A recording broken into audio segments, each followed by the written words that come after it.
Good evening everyone. Audio video clear है आप लोगों तक? Good evening everyone. Audio video clear है आप?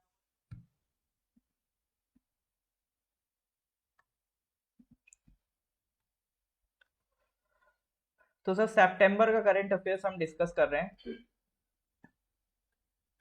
लास्ट क्लास तक 40 क्वेश्चंस कर लिए थे, उसके आगे आज हम लोग कंटिन्यू करेंगे। ठीक है, क्वेश्चन नंबर 40 तक हो गया था लास्ट क्लास में, उसके आगे सर हम लोग आज कंटिन्यू करते हैं। ठीक है, ओके। मार्शल जी बिजी चल रहे हैं, पढ़ाई से ज़्यादा क्या इम्पोर्टेंट आ गया मार्शल जी? कोई दिक्कत नहीं। ऑनलाइन क्लासेस का यही फ़ायदा है कि जब आपको टाइम मिले तो आप रिकॉर्डेड देख लीजिएगा। या ऑफलाइन तो है नहीं कि एक बार छूट गई तो छूट गई। ओके सर, तो 40 क्वेश्चंस कर लिए, पहले उनको एक बार रिवाइज करते हैं। जैसे question number 28, inflatable aerodynamic decelerator, ये मैंने समझाया था आपको, was successfully tested by which of the following organization? बताइए sir. Inflatable aerodynamic deaccelerator was successfully tested by which of the following organizations? DRDO, HAL, CSIR, ISRO। बिल्कुल sir, ये हमने पढ़ा था। ये किसने करा है? इसरो ने करा है। Recently, steel frigate INS Taragiri will be launched at Mazagon Dock Shipbuilders Limited (MDL). It is being built under which of the following projects of the Indian Navy? तो INS तारागिरी जो है वो किस प्रोजेक्ट के अंदर सर आपका develop किया जा रहा है? प्रोजेक्ट 17A, 15B, 16A या फिर 7A?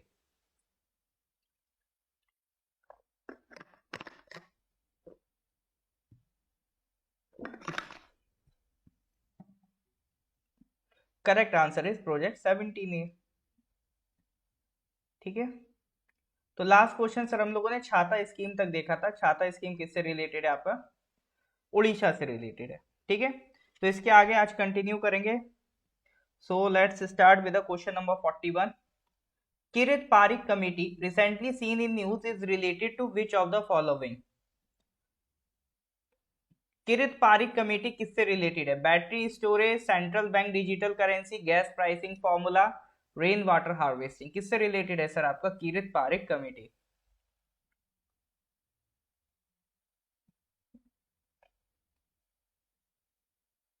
बताइए। करंट अफेयर्स में कभी कभी कमेटीज पूछ लेते हैं जो रिसेंट में बनी होगी, उनसे रिलेटेड। डिटेल नहीं चाहिए होती, बस सिंपल सवाल होता है कमेटी का पर्पस क्या है बनने का।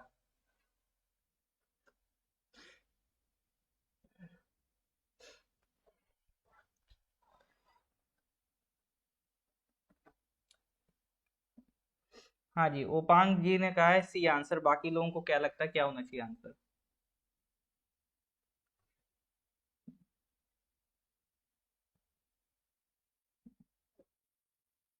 ए टुक्का। खैर correct answer is C, gas pricing formula. तो किरित पारिक कमेटी किसके लिए बनी? गैस प्राइसिंग फॉर्मूला के लिए।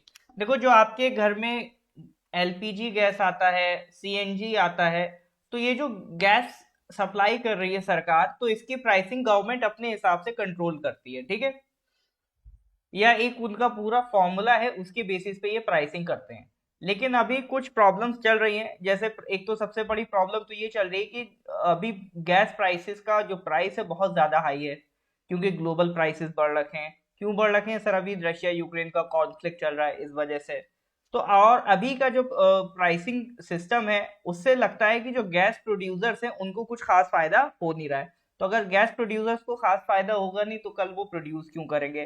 तो इन सारी चीजों को मद्देनजर रखते हुए सरकार ने कहा कि गैस का जो प्राइस कैलकुलेट होता है, उसके लिए एक नया फॉर्मूला, नया मैकेनिज्म बनाने की जरूरत है। ठीक है, अभी जो हम क्या करते हैं, ग्लोबल बेंचमार्क लेके उसी पे कुछ प्लस माइनस करके बना देते हैं। लेकिन एक अलग तरीके से प्राइसिंग को डेवलप करने की जरूरत है, नया फॉर्मूला बनाने की जरूरत है। कैसे क्या बनेगा वो हमारा काम नहीं है। ठीक है, पढ़ना हमें बस इतना देखना है कि गैस प्राइसिंग फॉर्मूला से रिलेटेड आपकी कमेटी है किरित पारिक कमेटी। ठीक है, आसान सवाल था। Next question number 42। Recently, Chief Justice of India UU Lalit inaugurated National Legal Service Authority (NALSA) for citizen services in which of the following cities? बताइए, अभी जो सीजेआई हैं यूयू ललित, उन्होंने NALSA centre for citizen services launch किया है। ठीक है, तो किस सिटी में लॉन्च किया है? दिल्ली, भोपाल, अहमदाबाद, हैदराबाद, बताइए सर।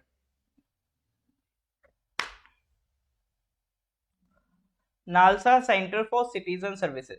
देखो, नालसा का काम क्या है? जस्टिस प्रोवाइड करना सब लोगों को। जो लोग वकील हायर नहीं कर सकते उनको वकील प्रोवाइड करना, और हर तरह से हर एक पर्सन को लीगल एड प्रोवाइड करने का काम है। तो ये जो सेंटर बना है NALSA centre for citizen services, ये क्या करेगा? ये आपका स्पेशली सिटीजन स्पेशली जो आपके सीनियर सिटीजन होंगे उनके लिए वर्क करेगा। ठीक है, आई थिंक सीनियर सिटीजन के लिए ही बनाया जा रहा है। ठीक है, तो ये कहाँ बन रहा है? इसका नया सेंटर बन रहा है न्यू दिल्ली। ठीक है, अब नालसा की अगर हम बात करें, नेशनल लीगल सर्विस अथॉरिटी, ये एक स्टैट्यूटरी बॉडी है। किस लॉ के तहत बना है sir? Legal services authorities act 1987। ठीक है, हमारा जो आर्टिकल 39 ए है, पार्ट 4 ऑफ डीएपीएसपी, आर्टिकल 39 ए, सी में अंडरलाइन दिख रहा है। अरे वो खा गए ना धोखा। वो उसका है, क्या कहते हैं, एमएस पावर पॉइंट को जो स्पेलिंग गलत लगती है, उसे डाउट लगता है तो उसे रेड कर देता है। ठीक है, ये नहीं कि करेक्ट आंसर वही है। ठीक है, तो पार्ट 4 जो होता है सर डीपीएसपी का, उसमें होता है आर्टिकल 39 है। वो भी किसकी बात कर रहा है sir? Free legal aid provide करने की, फ्री लीगल एड प्रोवाइड करने की। ठीक है,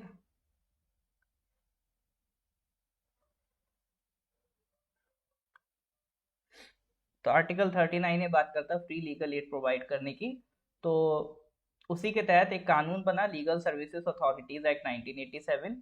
उसी के तहत सर हमने एक बॉडी क्रिएट की, national legal services authority, NALSA. ठीक है, question number 43।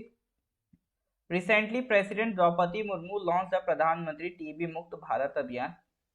It aims to eliminate tuberculosis from India by which of the following years? 2024, 2025, 2030, 2023। अभी जो हमारे प्रेसिडेंट हैं द्रौपदी मुर्मू जी, उन्होंने एक मिशन लॉन्च किया, प्रधानमंत्री टीबी मुक्त भारत अभियान। तो उसका टारगेट क्या है कि ट्यूबरक्लोसिस इंडिया से कब तक खत्म कर देनी है हमें?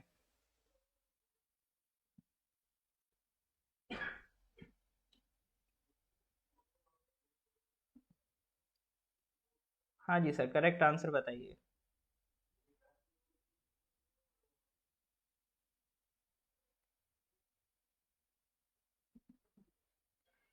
बी और सी तुक्का, वन आंसर नहीं हो रहा सर। 2024 2023 तो सर अब आई है, तो 23 तक तो नहीं कर पाएंगे। 25 भी सर थोड़ा क्लोज लग रहा है, 2030 लगा देते हैं, है ना? तो इस चक्कर में तुक्का जा रहा है 2030। करेक्ट आंसर है 2025। 2025 तक टीबी मुक्त करना है उन्हें हिंदुस्तान को। ये हम पहले भी बहुत पहले एक बार करंट अफेयर्स में आया था, तब भी मैंने डिस्कस किया था। ठीक है, करेक्ट आंसर इज बी। ठीक है, ट्यूबरक्लोसिस कैसी डिजीज है? बैक्टीरियल, माइकोबैक्टीरियम होता है, उससे ये डिसीज आपकी स्प्रेड होती है। ठीक है, तो इसमें सर सरकार 3 इनिशिएटिव चला रही है। एक तो निक्षय मित्रा इनिशिएटिव। ठीक है, निक्षय मित्रा इनिशिएटिव का काम क्या होगा?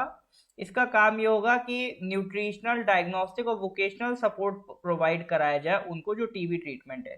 देखो, जिनको भी ट्यूबरक्लोसिस की प्रॉब्लम होती है उनको फिर सरकार नंबर लेती है और पर्सनली लेवल पे उनको गाइड करती है। ठीक है, न्यूट्रिशन के लिए उनको 500 रुपये पर मंथ प्रोवाइड किए जाते हैं ताकि वो अच्छी डाइट ले सके।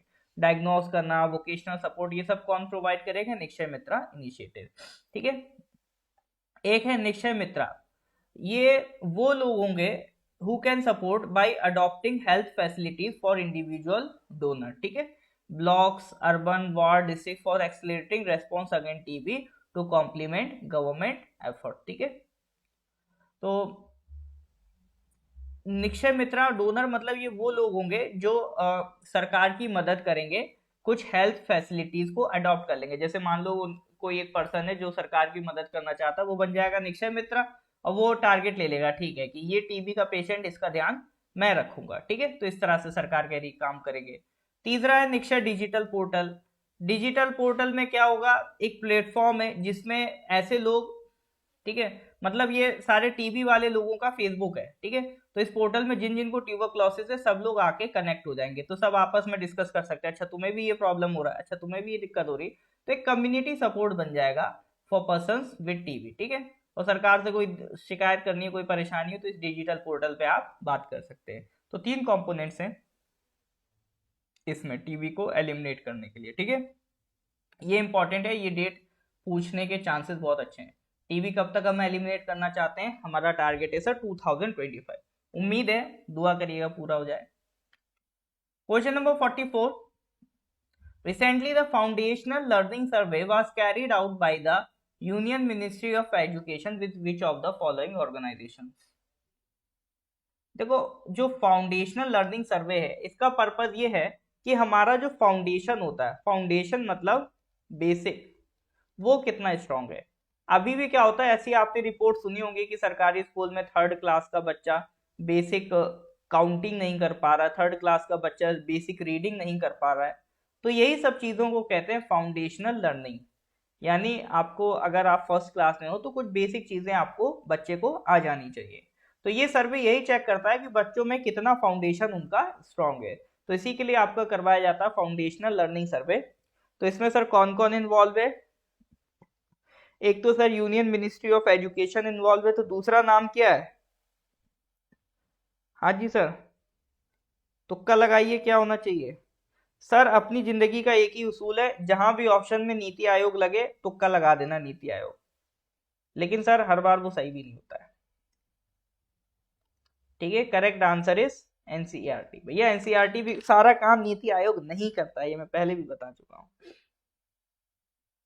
कुछ तो बेचारों को राहत दे दो, ये भी काम उन्हीं से करवा लो आप। ये काम सर कौन कर रहा है? एनसीईआरटी कर रही है, किसके साथ मिलके? मिनिस्ट्री ऑफ एजुकेशन के साथ मिलके, ठीक है। तो दिल्ली के क्लास 3 के मोर देन 50% बच्चों को एसेस किया गया, ठीक है। तो जो मोर देन 50% क्लास 3 के बच्चे हैं दिल्ली की अगर बात करें, या तो उनमें लिमिटेड फाउंडेशनल न्यूमरेसी है, या फिर मोस्ट बेसिक नॉलेज और स्किल्स को वो लैक कर रहे हैं। तो ये मतलब क्या है सर इनका? एक्चुअली जब सर्वे करने गए तो उन्होंने 4 कैटेगरीज बना दी। कैटेगरी 1 में वो बच्चे जिनको बिल्कुल बेसिक नॉलेज भी नहीं है, तो मतलब ये सबसे पुअर कैटेगरी है, ठीक है, सबसे पुअर कैटेगरी है। फिर those who have limited knowledge, ये ठीक ठाक कैटेगरी की, मतलब ठीक है, बेसिक तो है। और ये those who have developed sufficient knowledge, ये मतलब अच्छी कैटेगरी है, मतलब हाँ जितनी नॉलेज उनको वो नहीं चाहिए क्लास 3rd में उनके पास है, ठीक है। और those who have developed superior knowledge, वो तो भैया एक्सीलेंट कैटेगरी में आएंगे, ठीक है। तो 4 कैटेगरीज बनाई बच्चों को असेसमेंट करने के बाद, 4 कैटेगरीज बनाई, ठीक है। जिनके पास बेसिक नॉलेज भी नहीं, उन्हें पुअर कैटेगरी में मान लो डाल दिया। ये पुअर, फाइन, गुड, एक्सीलेंट मैं आपको समझाने के लिए बता रहा हूँ, ठीक है। तो जिनके पास लिमिटेड नॉलेज उन्हें फाइन में डाल दिया, जिनके पास सफिशिएंट नॉलेज उन्हें गुड में डाल दिया, और जिनके पास सुपीरियर नॉलेज है, मतलब 3rd में है लेकिन 6th क्लास की प्रॉब्लम सॉल्व कर लेंगे, वो एक्सीलेंट कैटेगरी में आएंगे, ठीक है। तो ये कैटेगराइजेशन करके बच्चों को नापा गया। तो ये कैटेगराइजेशन करके कुछ हमें जानकारी मिली है। जैसे नेशनल लेवल पे अगर हम बात करें तो 11% ऐसे स्टूडेंट्स हैं जो किस कैटेगरी में आते हैं? पुअर कैटेगरी में आते हैं, ठीक है। अगर मैं ये स्टेटमेंट बोलूंगा तो इतना समझ में नहीं आएगा। तो ये 11% बच्चे सर पुअर कैटेगरी में आते हैं, कि मतलब उनको बेसिक्स ही नहीं क्लियर है नेशनल लेवल पे। और 37% बच्चे कहते हैं जिनके पास लिमिटेड नॉलेज है, मतलब वो फाइन कैटेगरी है। तो मतलब सर 48% बच्चों की सर प्रॉब्लम है, ठीक है। 48% बच्चे सर अभी हमारे पास ठीक नहीं चल रहे हैं, ठीक है। तो जितने बच्चों का सर्वे हुआ उससे आइडिया लग रहा है 48% की हालत खस्ता है। लैंग्वेज में बात करो, ठीक है, तो 15% ऐसे हैं जो तो सर बिल्कुल बहुत पुअर कैटेगरी में है। 30% के पास लिमिटेड है, मतलब ये वही फाइन कैटेगरी में है। 21% ऐसे हैं जो मतलब सर ये गुड कैटेगरी में है, 34 ऐसे हैं जो सर एक्सीलेंट कैटेगरी में है। तो यहाँ पर भी देख लो 15 प्लस 30 45% बच्चों की हालत खस्ता है। हिंदी लैंग्वेज में अगर देखें बच्चों को, तो हिंदी मीडियम वाले बच्चे मतलब हिंदी लैंग्वेज उनकी कैसी है, तो हिंदी लैंग्वेज को अगर कंपेयर करोगे तो 21% ऐसे हैं जो बिल्कुल मतलब पुअर कैटेगरी, पुअर से भी जो पुअर होता उसमें चले गए। ठीक है, हाँ सरकारी स्कूलों की सर जी बिल्कुल यही प्रॉब्लम है। फिर 32% ऐसे हैं जो फाइन कैटेगरी में, मतलब ठीक ठाक, अभी खास नहीं है। ठीक है, तो देख सकते हो भाषा के मामले में भी बच्चे बहुत पिछड़ रहे हैं, मैथ्स की तो फिर बात ही मत करो। ठीक है, और दिल्ली में तो सर मोर देन 50% बच्चे ऐसे हैं जो या तो पुअर या फाइन कैटेगरी में। ठीक है, मोर देन 50% बच्चे पुअर या फिर फाइन कैटेगरी में हैं दिल्ली के, तो ये सर्वे हमको बताता है। ठीक है, तो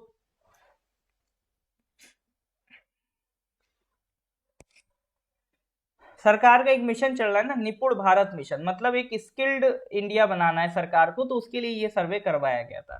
सैंपल साइज कितना रखा गया, 10,000 स्कूल्स लिए गए और 86,000 बच्चों को चुना गया। ठीक है, इनके बीच में ये सारा सर्वे करवाया गया। ठीक है, कोई दिक्कत नहीं, अब मौका मिला है, अब स्ट्रॉन्ग कर लो आप पढ़ाई। ठीक है, तकदीर सबको एक मौका देती है, नानी जी आपको भी दिया है। तो ये सर कुछ खस्ता हालत थी, फाउंडेशनल लर्निंग सर्वे से हमें पता चला है। नेक्स्ट सर बात उठी ही है तो एनसीईआरटी के ऊपर चर्चा कर लेते हैं। तो एनसीईआरटी क्या है सर, एक ऑटोनॉमस ऑर्गेनाइजेशन है, 1961 में बनी थी, गवर्नमेंट ऑफ इंडिया ने बनाया था। पर्पस क्या है, पर्पस ये है कि सेंट्रल और स्टेट गवर्नमेंट को ये एडवाइस करती कि किस तरह से आप क्वालिटी इंप्रूवमेंट कर सकते हैं स्कूल एजुकेशन में। लेकिन सर जो हालत है देख के स्कूलों की, लगता है इन्होंने कुछ खास एडवाइस किया नहीं, या फिर एडवाइस किया सरकार ने उसे माना नहीं। ठीक है, बाकी एनसीईआरटी किताबें तो लिखती है, आपको भी पता है। इनकी कुछ यूनिट्स भी हैं, जैसे national institute of education, central institute of educational technology, Pandit Sundarlal Sharma central institute of vocational education, regional institute of education, तो ये सब कुछ क्या है सर, यूनिट्स हैं एनसीईआरटी की। ठीक है, तो that was all about the foundational learning survey. हाँ जी सर, यहाँ तक कोई डाउट है, इज दैट क्लियर और नॉट? अगर यहाँ तक सर क्लियर है तो please give me a thumbs up. तो बराए मेहरबानी एक बार थम्स अप दें, एक अंगूठा दें अपना, अगर यहाँ तक कोई दिक्कत नहीं है तो। हाँ जी सर,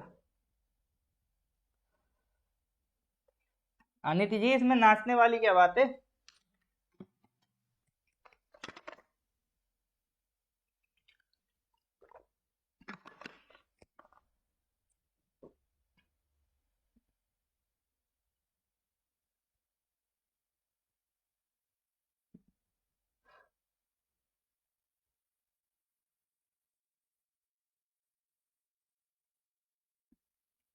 ओके सर, तो ये बात होगी फाउंडेशनल लर्निंग सर्वे की।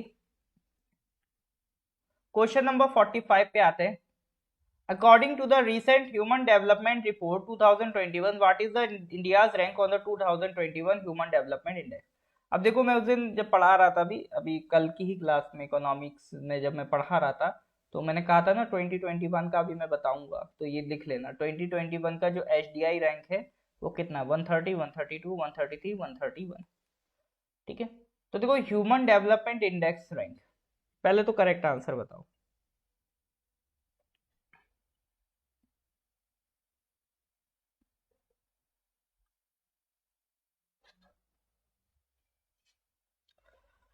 हाँ, तो मार्शल जी तैयार है अपना खाता खोलने के लिए। चलो जी, तो करेक्ट आंसर पे आते हैं, क्या लगता है क्या होना चाहिए?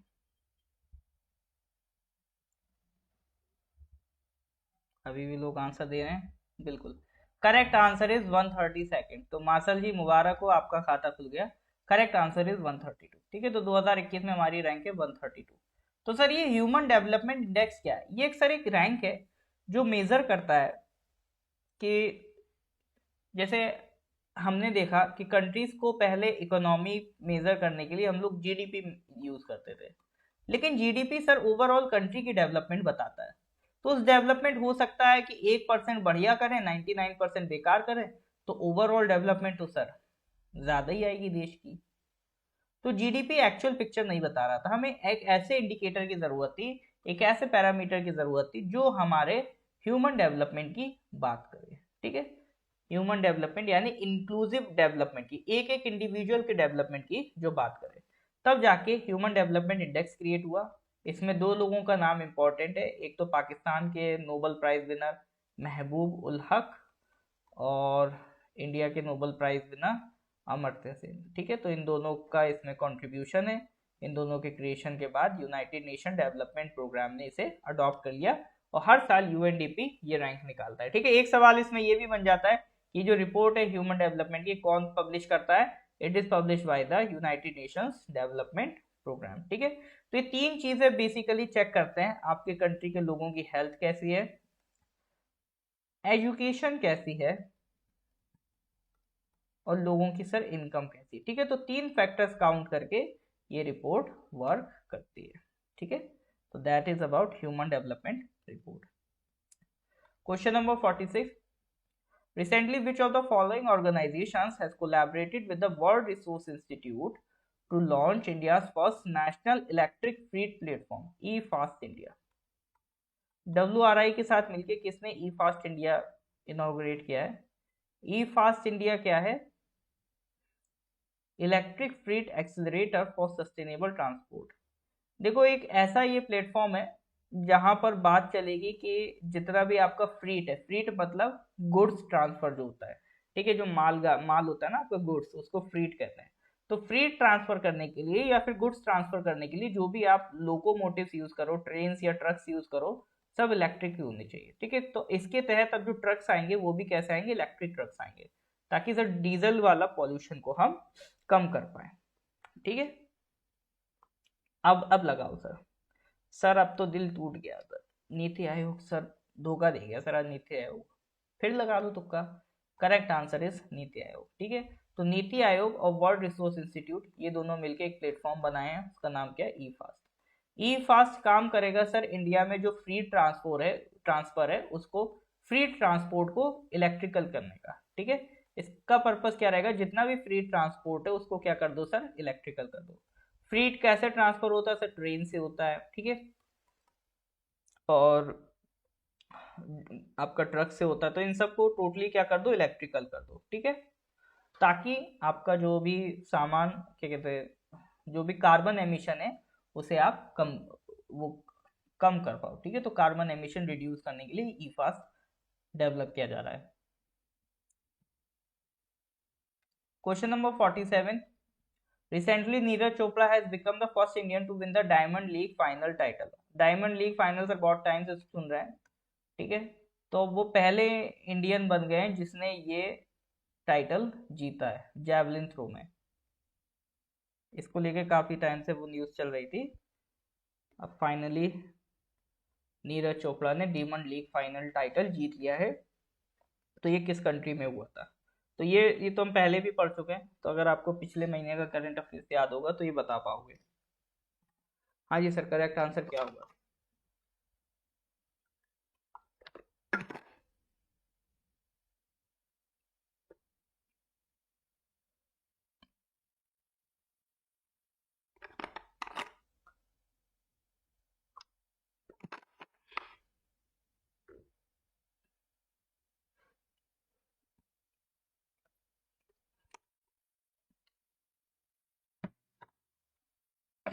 वेल, करेक्ट आंसर है स्विट्जरलैंड। ठीक है, ये कहाँ हुआ था?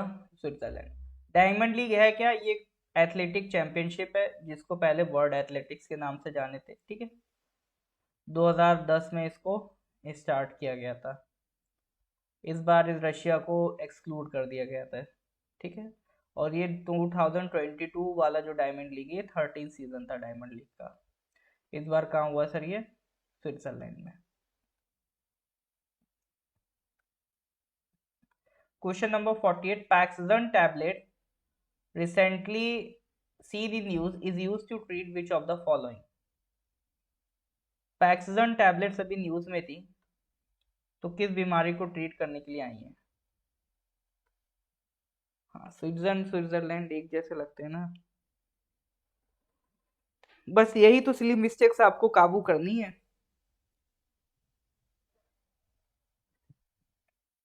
देखो ये क्लास कुछ सिखाए ना सिखाए, एक बहुत बेसिक चीज आप सीख जाते हो इनडायरेक्टली, क्वेश्चन सॉल्विंग एप्टीट्यूड। ठीक है, सिली मिस्टेक्स कम करना, ये सारी चीजें आप सीख जाते हो। बस ये है, रेगुलर क्लास आइए। ठीक है।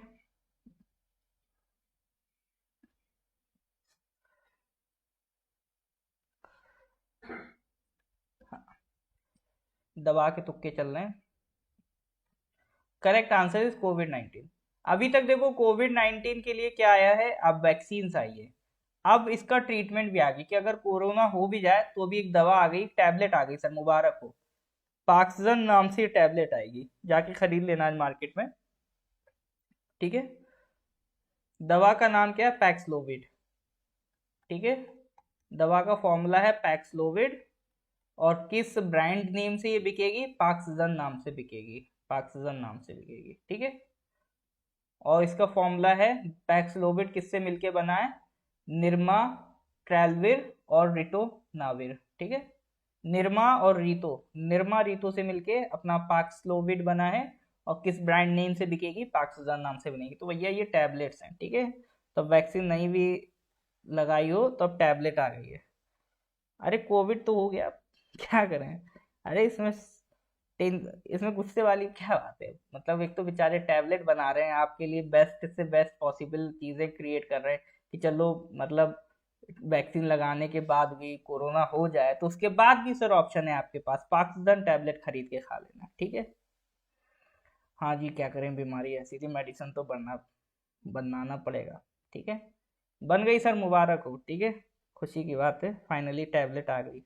ये सर पहले आ जाती काश, इतना लॉकडाउन नहीं लगाना पड़ता, हम सब एक एक टैबलेट खा के काम पे चले आया करते। ठीक है। हाँ, अपना पैरासीटामोल की सर जो बात है वो तो सर कोई कर ही नहीं सकता, क्या पैक्सलोविड करेगा जो पैरासीटामोल करता है ना। Okay sir.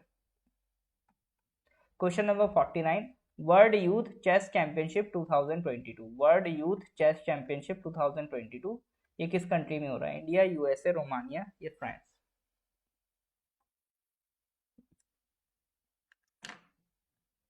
अरे हॉट वाटर, अरे कोरबो आपका, एक बार जब मैं ईटानगर में था तो वहाँ देखा था मैंने, एक स्टॉल बेच रहा था कि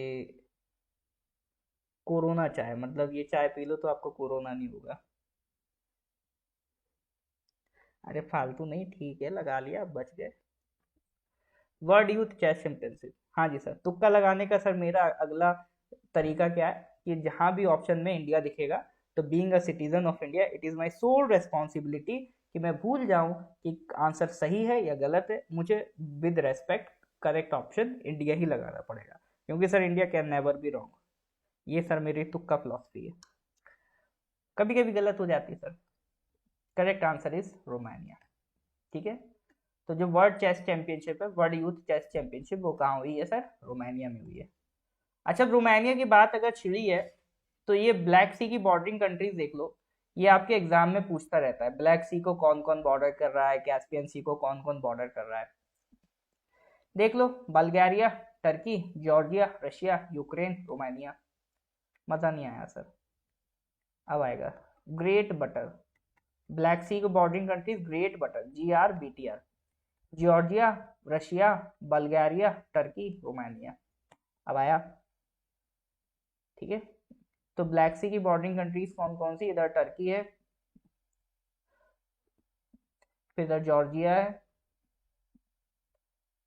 फिर इधर रशिया है, फिर इधर सर यूक्रेन है। ठीक है। अच्छा, BUTR है तो BUTR, ठीक है, यूक्रेन भी आएगा, रोमानिया है, फिर बल्गेरिया है। ठीक है। Georgia, Russia, Bulgaria, Ukraine, Turkey, Romania, तो ये आपके ब्लैक सी के बॉर्डरिंग कंट्रीज है। चलो लग ही रहा था तो अब तो लग गया। ठीक है। Okay sir.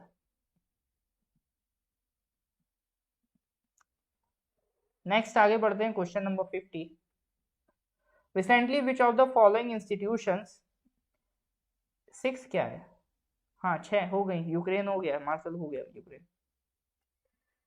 Recently, which of the following institutions in India has launched a mobile application आब प्रहारी? आब का मतलब होता है water. Aab Prahari to solve the water logging issues in urban areas in India.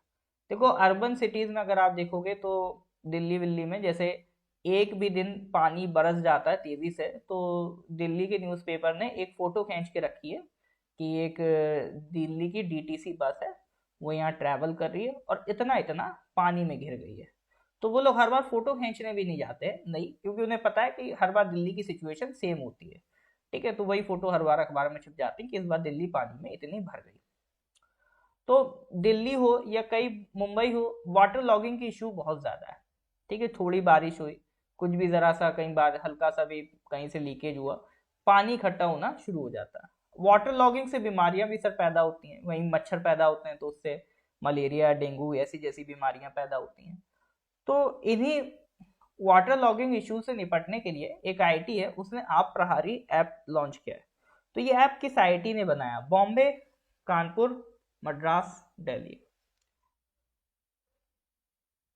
Correct answer is IT Delhi. ये app किसने बनाया sir? IT Delhi, क्योंकि दिल्ली वाले सर इस चीज को ज्यादा अच्छे से समझ सकते हैं कि वाटर लॉगिंग का इशू कितना खराब होता है। ठीक है, तो ये ऐप करेगी क्या? इसके ऐप क्या करेगी, जो इंडिविजुअल्स हैं या कम्युनिटीज हैं, अगर उनके आसपास एरिया में कहीं फ्लडिंग की सिचुएशन क्रिएट हो रही है, कहीं वाटर लॉगिंग की सिचुएशन क्रिएट हो रही है, तो वो इस ऐप में अपनी शिकायत दर्ज कर सकते हैं, रिपोर्ट कर सकते हैं। ठीक है, तो ऐप के पास रिपोर्ट चली जाएगी, फिर रिसर्चर्स आ जाएंगे वाटर सिक्योरिटी हब के, तो फिर वो वहां पर काम करना शुरू कर देंगे, जो वाटर लॉगिंग है उसे खत्म कराएंगे। ठीक है, 49 का आंसर, 49 का रोमानिया था। ठीक है, तो ये काम कौन कर रहा है सर? आईटी दिल्ली कर रहा है। ठीक है, ओके सर। चलो सर, ये आज के क्वेश्चन, आज क्वेश्चन नंबर 50 तक हमने कर लिया, तो 10 क्वेश्चन सर आज के हो गए। तो इसके आगे के फिर क्वेश्चन फिर हम लोग सर अगली क्लास में करेंगे। अगर लेक्चर अच्छा लगा हो तो please do like and share it as much as possible. इसके आगे सर नेक्स्ट क्लास में। Till then, goodbye, have a nice day.